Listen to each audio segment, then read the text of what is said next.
오늘 우리에게 주신 하나님의 말씀 시편 118편 1절에서 29절까지의 말씀을 한 절씩 함께 교독하겠습니다. 여호와께 감사하라. 그는 선하시며 그의 인자하심이 영원함이로다.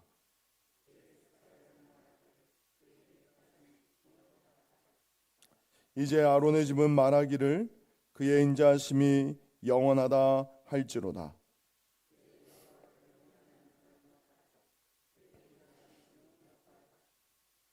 내가 고통 중에 여호와께 부르짖었더니 여호와께서 응답하시고 나를 넓은 곳에 세우셨도다.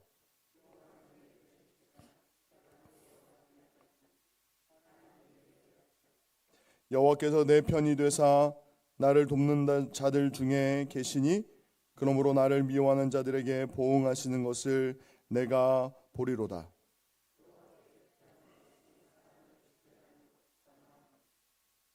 여호와께 피하는 것이 고관들을 신뢰하는 것보다 낫도다.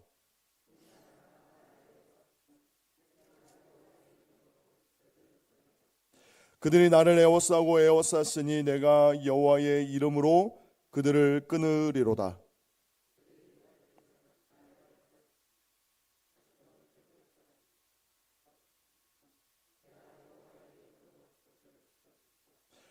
너는 나를 밀쳐 넘어뜨리려 하였으나 여호와께서는 나를 도우셨도다.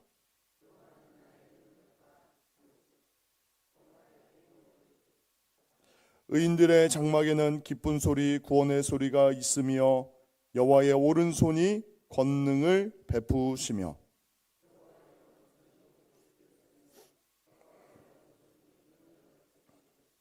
내가 죽지 않고 살아서 여호와께서 하시는 일을 선포하리로다.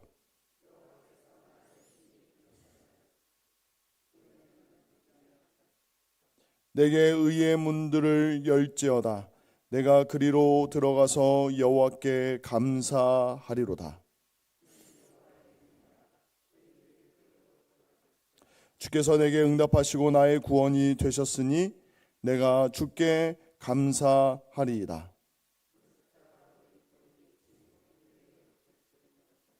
이는 여호와께서 행하신 것이요 우리 눈에 기이한 바로다.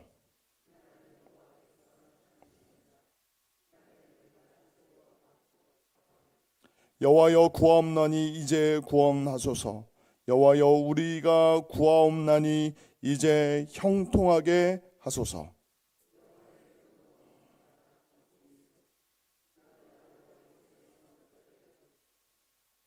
여호와는 하나님이시라. 그가 우리에게 빛을 비추셨으니 밧줄로 절기제물을 제단 뿔에 맬지어다.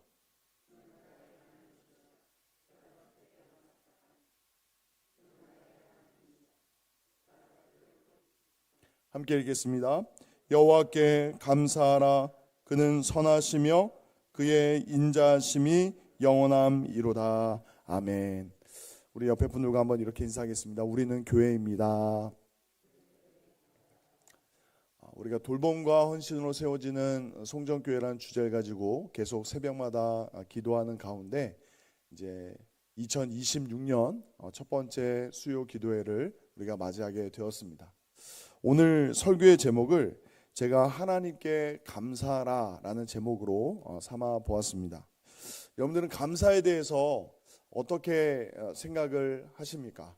우리가 잘 아는 데살로니가전서 5장 18절에 이렇게 말씀합니다. 범사에 감사하라. 이것이 그리스도 예수 안에서 너희를 향하신 하나님의 뜻이니라 라고 말씀하고 있습니다.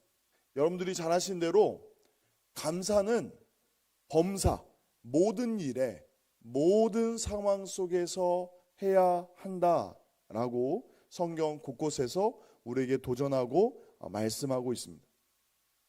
그런데 정말 그것이 정말 가볍고 쉬운 말씀일까요? 우리가 2026년도를 살고 있지만 불과 며칠 전만 해도 25년도를 살아갈 때에 여러분들이 잠시 잠깐 생각해도 25년 동안 얼마나 힘든 일들이 많이 있었습니까? 때로는 감당할 수 없어서 사방이 다 막혀 있는 것 같고 그 누구도 나에게 손 내미는 상황 없을 때에 주님 앞에 엎드려 기도할 수밖에 없었던 그런 순간순간들이 떠오르시지 않습니까? 그런데 그 모든 순간에 우리가 어떻게 감사할 수 있는가? 그 질문 앞에 오늘 본문이 우리에게 구체적인 답을 주고 있습니다. 그러나 우리가 이 답을 하나하나 한 구절 한 구절 살펴보기 전에 이 오랜 역사 가운데 이 시편에 기록될 당시가 적어도 우리가 살아가고 있는 2026년이 아니라 적어도 2000년 전에 2500, 600년 전에 기록된 말씀이라고 생각할 때에 수없이 많은 하나님의 백성들이 그 오랜 역사 가운데 이 말씀을 어떻게 묵상했는지를 생각하면서 그 감사의 이유를 우리가 풀어갈 필요가 있습니다. 시편 113편부터 우리가 말씀을 한 구절 한 구절 살펴보았지만 오늘 읽은 118편까지의 이 말씀은 6월절 그 만찬의 식사 전과 후에 하나님의 백성들이 읽었던 말씀이라고 말씀을 드렸습니다. 6월절은 어떤 날입니까? 어떠한 상황 속에서도 우리가 잊지 말아야 될 하나님의 구원, 그 언약에 신실하신 하나님을 우리가 기억하자. 우리가 어떠한 상황에 있더라도 그 애굽 땅 종되었던 곳에서 우리의 조상들을 구원하셨던 그 구원의 하나님을 우리가 기억하자라고 함께 모여 예배한 날이 6월절 아니겠습니까? 그때 이 말씀을 읽었다라는 사실을 우리가 기억할 필요가 있습니다. 그렇습니다. 우리가 모든 일에 하나님을 찬양할 수 있는 것, 우리가 모든 상황 속에서도 우리가 감사할 수 있는 것은 우리의 구원의 하나님을 기억하고 주께서 행하신 그 일들을 기억할 때, 주께서 우리의 삶 가운데 함께 하시며 행하실 일들을 기대할 때만이 우리 가운데 진정한 감사가 일어날 줄 믿습니다. 그 감사가 사랑하는 송족교회 모든 성도님들의 삶 가운데, 그 10년 가운데 충만히 임하시기를 예수님의 이름으로 축원드립니다. 그런 의미에서 우리가 한 절 한 절 살펴볼 때에 먼저 1절부터 4절까지의 말씀을 저와 함께 교독해 보겠습니다. 여호와께 감사하라. 그는 선하시며 그의 인자하심이 영원함이로다.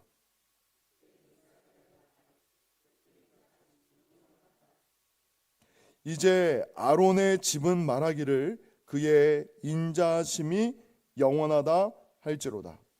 이제 여호와를 경외한 자를 말하기를 그의 인자하심이 영원하다 할지로다. 아멘. 여러분들이 1절부터 4절까지 읽으실 때 두 단어가 굉장히 절마다 반복되고 있습니다.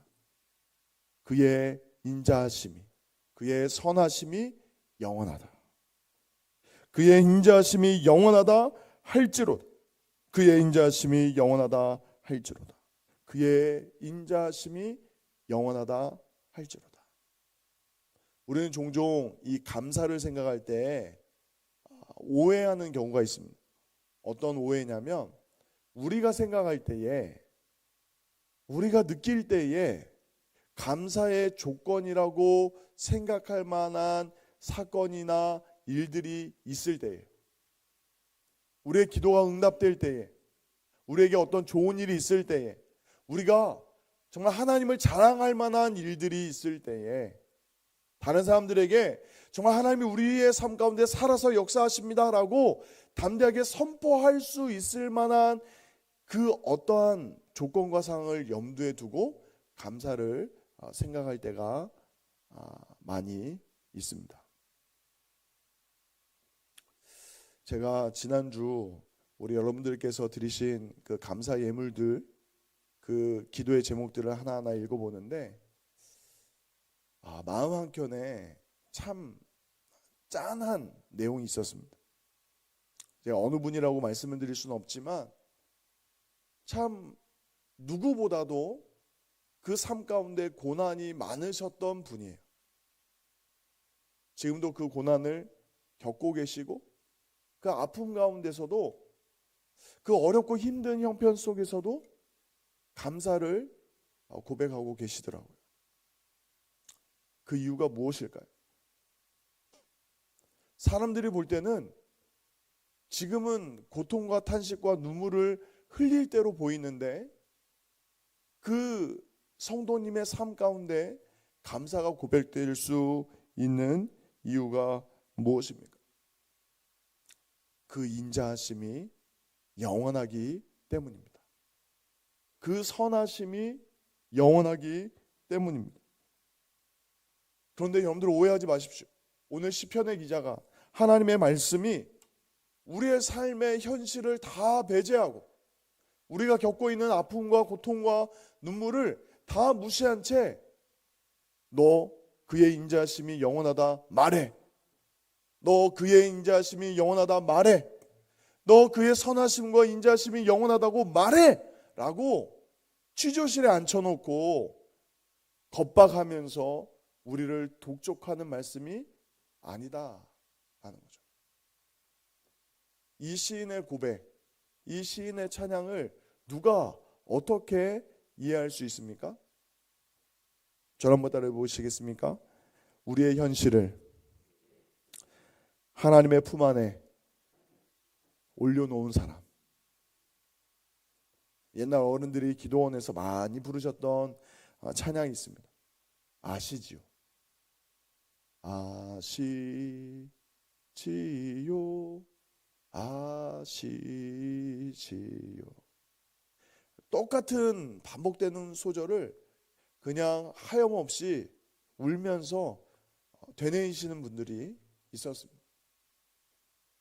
누가 알겠습니까? 누가 우리의 눈물을 닦아줄 수 있습니까? 우리가 처한 현실을 누가 해결해 줄 수 있습니까? 때로는 사랑하는 가족도, 그 생명까지 다 내어주실 것 같은 부모님도, 우리가 믿었던 친구도, 우리가 신뢰했던 그 어떤 관계도 우리가 정말 힘들 때 그 문제를 다 해결해 주지 못할 때가 있습니다. 그 막막한 현실 앞에서, 그 고통 앞에서 감사와 찬양으로 바꿀 수 있는 그 힘과 능력은 언제 어떻게 임하는가? 라고 물으신다면 기도할 때입니다. 기도할 때. 우리의 현실을 하나님의 품 안에 올려놓을 때에. 정말 옛날 많은 믿음의 선조들이, 그리스도인들이 했던 것처럼 힘들고 어려운 순간에 주의 십자가 앞에 엎드릴 수 있는 사람만이, 그 인자하심을 맛본 사람만이 그는 선하시며 그 인자하심이 영원하다라고 선포할 수 있는 것입니다. 그 고백이 우리 모두의 고백이 되기를 예수님의 이름으로 축원드립니다. 우리가 그렇게 기도할 때에 우리의 현실과 그 막막한 두려움과 고통과 탄식과 정말 세상에서 내가 버려진 것 같은 그 절망 속에서도 기도할 수 있을 때, 우리가 하나님의 품 안에 우리의 현실을 다 올려놓을 때에 무엇이 어떻게 변화됩니까? 우리의 눈이 변화가 됩니다. 우리의 눈.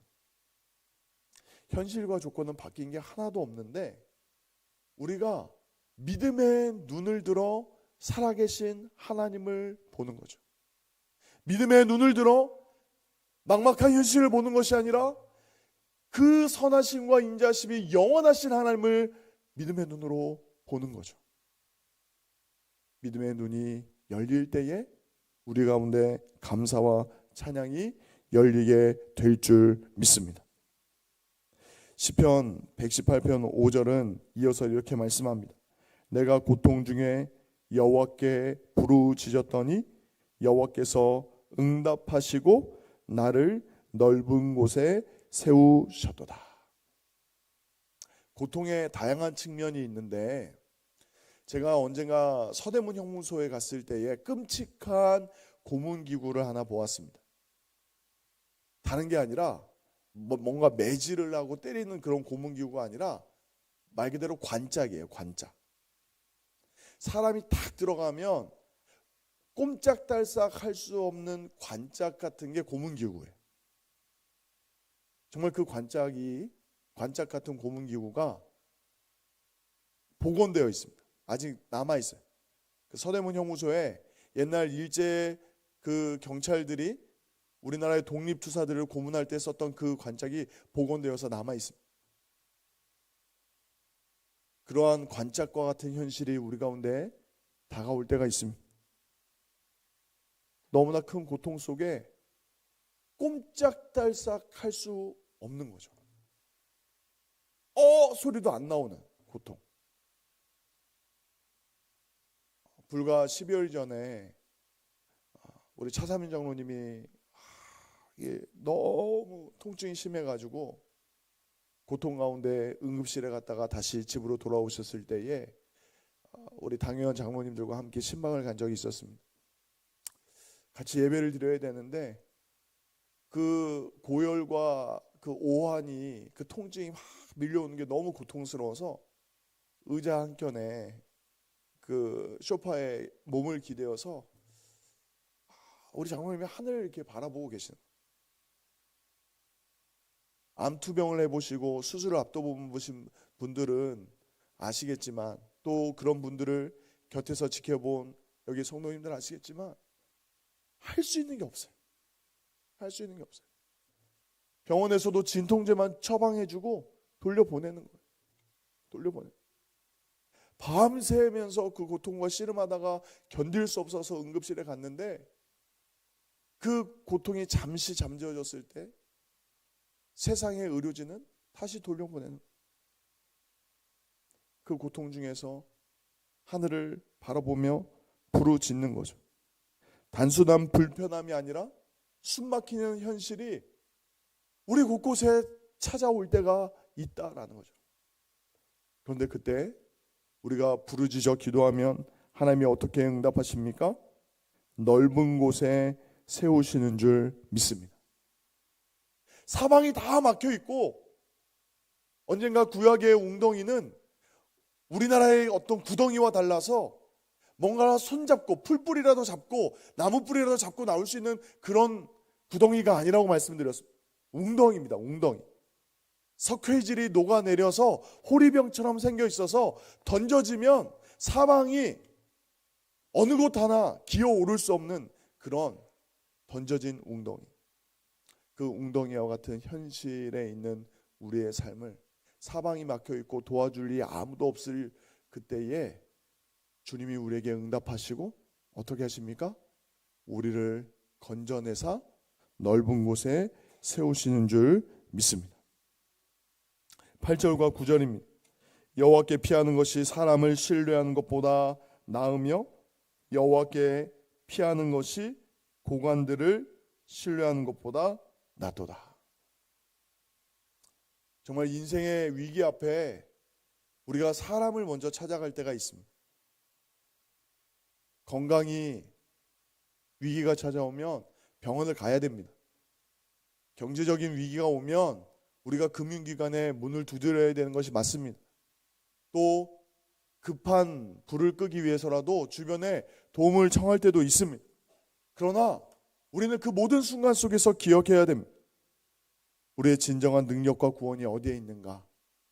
그 질문 앞에 우리가 그 어떠한 위기든지 어려움이든지 그 고난의 문제든지 닥쳤을 때에 우리가 해야 되는 가장 중요한 행동은 가장 긴급하고 가장 중요한 우리의 삶의 변화와 생명줄은 살아계신 하나님께 있는 줄 믿습니다. 14절과 15절에 이렇게 이야기합니다. 여호와는 나의 능력과 찬송이시요 또 나의 구원이 되셨도다. 의인들의 장막에는 기쁜 소리 구원의 소리가 있으며 여호와의 오른손이 권능을 베푸셨다라고 고백합니다. 그리고 16절에 여호와의 오른손이 높이 들렸으며 여호와의 오른손이 권능을 베푸시는도다 라고 고백하고 있습니다. 이것은 현실의 문제입니다. 이것은 어떤 고상한 믿음의 고백과 찬양이 아니라 우리가 정말 잊지 말아야 될 생명선과 같은 내용입니다. 힘들고 어려운 순간에 인생의 마지막이라고 느껴지는 그때에 다른 누군가를 붙잡는 것이 아니라 우리의 삶의 소망 되시며 우리의 삶의 구원자 되신 하나님을 붙들 수 있는 저와 여러분이 되시기를 예수님의 이름으로 축원드립니다. 그리고 19절부터 29절까지의 말씀은 이 과거와 현재의 감사의 내용으로만 머무는 것이 아니라 19절에서 29절은 우리가 앞으로 경험하게 될 내일의 문제까지 감사로 바꿀 수 있는 중요한 근거와 이유를 제공하고 있습니다. 19절 말씀에 보면 내게 의의 문들을 열지어다. 내가 그리로 들어가서 여호와께 감사하리로다 라고 말씀합니다. 문자적으로 본다면 이 의의 문은 하나님을 예배하는 성전의 문으로 보일 수 있습니다. 그런데 이것은 어떤 문자적인 의미의 주님을 예배하는 주의 거룩한 임재로 나아가는 그 성전 문만을 의미하는 것이 아닙니다. 이 의의 문을 해석하기 위해서는 22절과 23절 말씀을 이해하셔야 되는데 22절과 23절 말씀 우리 같이 한번 읽어보겠습니다. 시작. 건축자가 버린 돌이 짐 모퉁이의 머릿돌이 되었나니 이는 여호와께서 행하신 것이요 우리 눈에 기이한 바로다. 아멘. 이 의의 문의 의미를 정확하게 해석하는 것은 본문인데 말씀으로 해석되어야 되는데 22절과 23절의 이 약속된 말씀, 건축자의 버린 돌이 모퉁이 돌이 되었다라는 이 약속의 말씀이 누구를 통해서 어떻게 성취되었습니까? 예수 그리스도. 사람들이 외면하고 버린 건축자의 버린 돌과 같은 그 예수 그리스도가 우리가 하나님의 거룩한 임재로 나아갈 수 있는 영원한 성전이 되신 줄 믿으시기 바랍니다. 복음서에 보면 그 많은 유대인들을 향해서 예수님이 외치셨습니다. 너희가 성전을 헐어버려라. 내가 사흘 만에 성전을 다시 세우리라 말씀하셨는데 이 성전은 자신을 가리켜 하신 말씀이었습니다. 누가 어떻게 거룩하신 하나님, 우리의 생명의 주요 우리의 구원자 되신 하나님께 나아갈 수 있게 하겠습니까? 이 죄 많은 인생이 살아보려고 거룩하신 하나님께 나아가려고 하더라도 죄 많은 인생이 하나님께 나아갈 수 있는 길이 이 땅 가운데는 아무것도 없습니다. 죄 많은 인생이 거룩하신 하나님 앞에 그냥 나아간다면, 조건 없이 나아간다면 하나님의 공의 앞에 심판을 받을 수밖에 없습니다. 문제 해결은커녕 하나님의 심판을 피할 수가 없어요. 우리 안에 있는 죄와 허물이 해결되지 않고서는 주님께 나아갈 길이 없습니다. 그런데 죄가 없으신 예수 그리스도께서 우리를 위해서 십자가에서 피 흘려 죽으심으로 말미암아 우리의 모든 죄와 허물을 용서하여 주신 줄 믿습니다. 우리가 살아가면서 여전히 죄와 허물이 있음에도 불구하고 우리가 예수 그리스도의 이름으로 나아갈 수 있다는 은혜와 긍휼이 얼마나 큰지 모릅니다. 날마다 주의 보혈로 덮으사 영원하신 예수 그리스도로 옷 입게 하셔서 우리를 주님께서 긍휼히 여기시고 기쁘게 받아주시는 것은 나의 의가 아니라, 나의 공로가 아니라, 나의 열심과 헌신과 수고가 하나님 앞에 상달되어서 응답되는 것이 아니라 오직 예수 그리스도의 십자가의 의, 그 십자가의 사랑, 그 온전한 의가 우리의 공로요, 자랑이요, 생명이 되는 줄 믿으시기 바랍니다. 우리가 그 의의 문에 들어간다, 하나님의 거룩한 임재에 들어간다, 들어갈 수 있다, 하나님의 그 영원한 언약 안에 부르심 받은 백성이다. 그 일이 가능한 것은 오직 예수 그리스도 안에서 성취한 놀라운 구원의 은혜가 전제된 것입니다.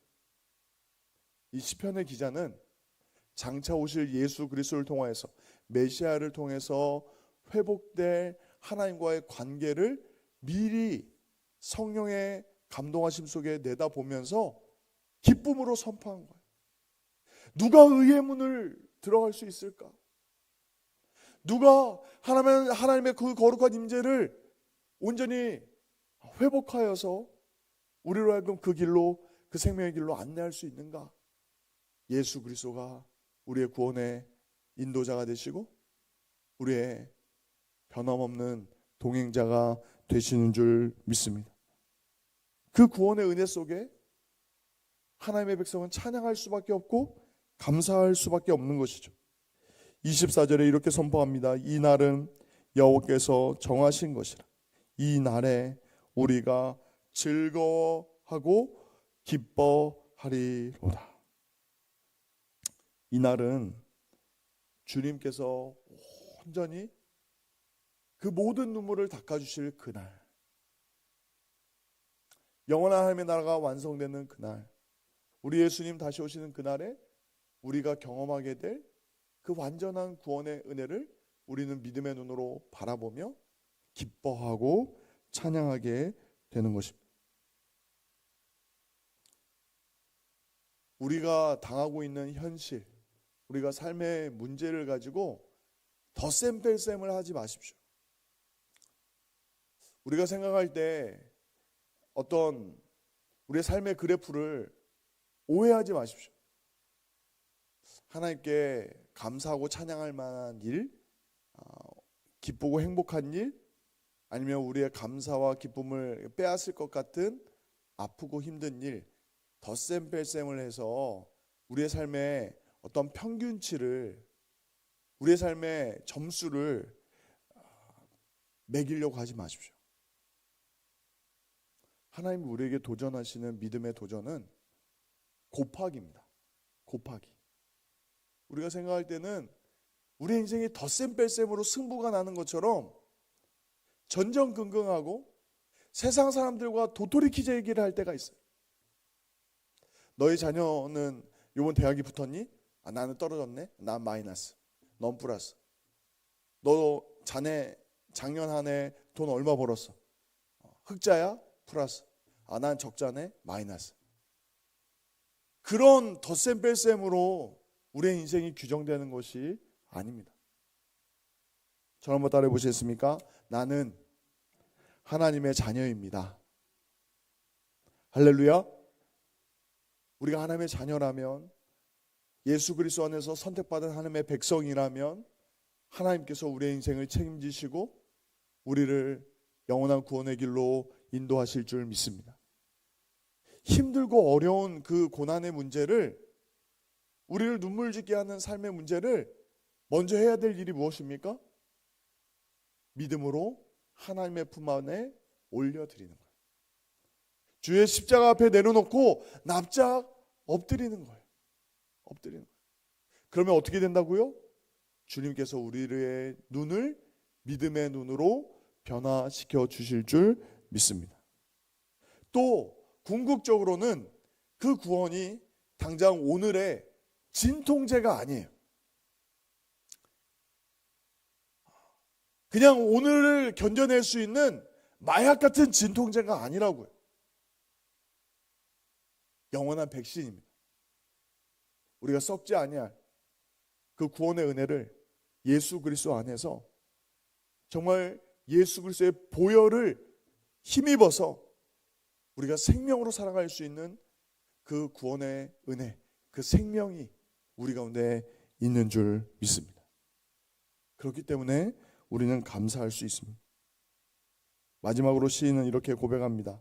28절과 29절에 주는 나의 하나님이시라. 내가 주께 감사하리이다.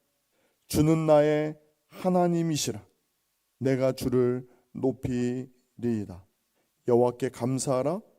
그는 선하시며 그의 인자하심이 영원함이로다. 이 찬양의 고백이, 감사의 고백이 어떤 그 옛날에는 노래로 불려졌기 때문에 이런 운율에 맞춰서 말 그대로 가사가 반복되는 것 같지만 그냥 어떤 노래에 맞추기 위해서 반복하는 게 아니라는 것을 여러분들도 느끼실 줄 믿습니다. 무엇이죠?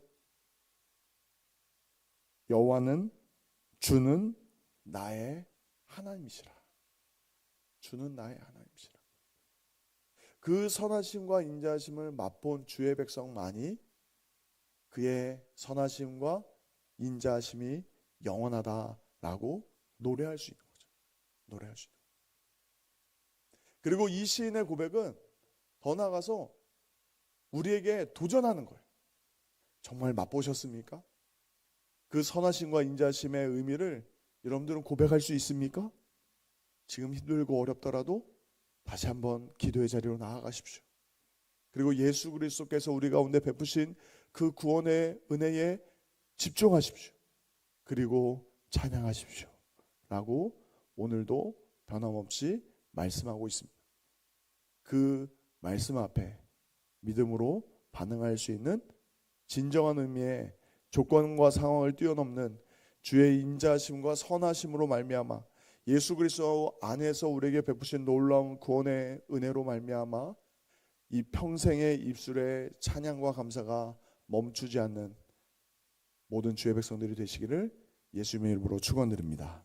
우리 주신 말씀 가지고 함께 기도하기를